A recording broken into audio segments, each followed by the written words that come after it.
Halloween had always been a big deal in our neighborhood. Every year, our house became the most decorated on the block. Glowing pumpkins, fake spiderwebs, spooky lights that flickered with eerie music. Mom loved it even more than I did. She'd bake cookies shaped like ghosts, invite the neighbors' kids over, and stay up late helping me carve the perfect jack-o'-lantern.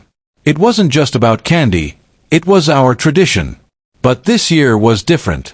It was a week before Halloween when Mom called me into the kitchen. "Ethan," she said, not looking up from her phone, "there's not going to be a Halloween this year." I froze. "What do you mean?" She sighed, setting her phone down. "It costs too much, honey. The decorations, candy, costumes, it's all getting ridiculous. We need to save money." I blinked, trying to understand. "But it's Halloween. We don't have to buy new stuff. We can reuse last year's decorations." She shook her head.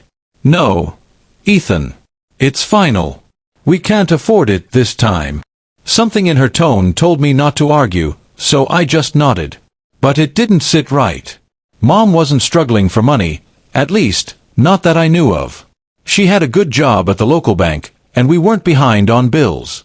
Still, I tried to accept it. That night, I packed away the decorations I'd already taken out, trying not to feel bitter.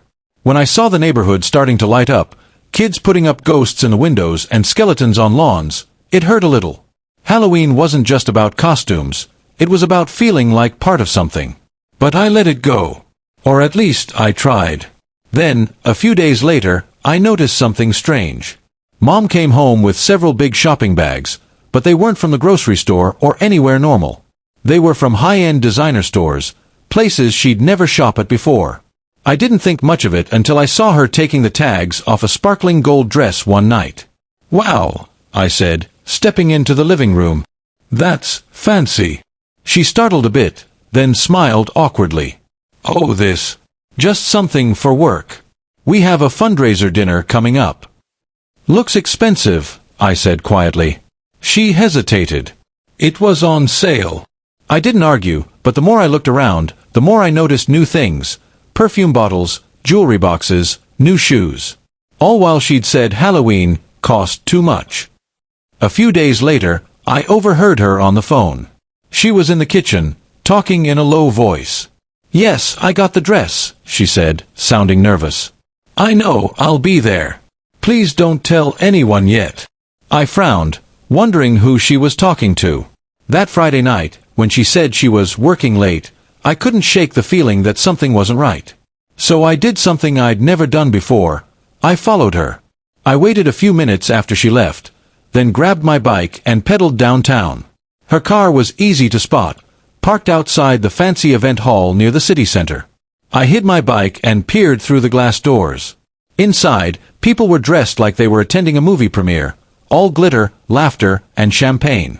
And there was Mom, wearing her gold dress, laughing with a group of people I didn't recognize. But it wasn't a work event. It was a charity gala, the kind of place people went to be seen. For a minute, I didn't know what to feel. Hurt, anger, confusion.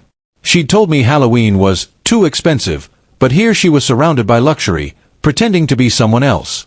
I was about to leave when I noticed something. At the back of the hall, a banner read, "Fundraiser for Children's Hospital, sponsored by the Maplewood Bank." I froze. My mom worked at Maplewood Bank. Later that night, when she came home, I was waiting. "How was the fundraiser?" I asked softly. She looked startled. "You followed me?" "I saw you," I said. "You said we couldn't afford Halloween. But you went to that fancy event." She sighed and sat down. "Ethan, listen. That gala wasn't for me. It was part of a charity initiative at work.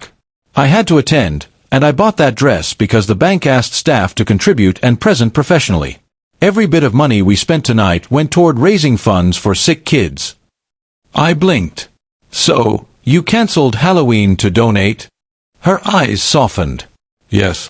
I couldn't tell you because it was supposed to be anonymous.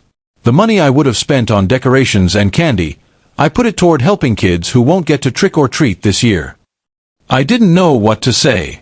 My anger melted into guilt, and then into pride.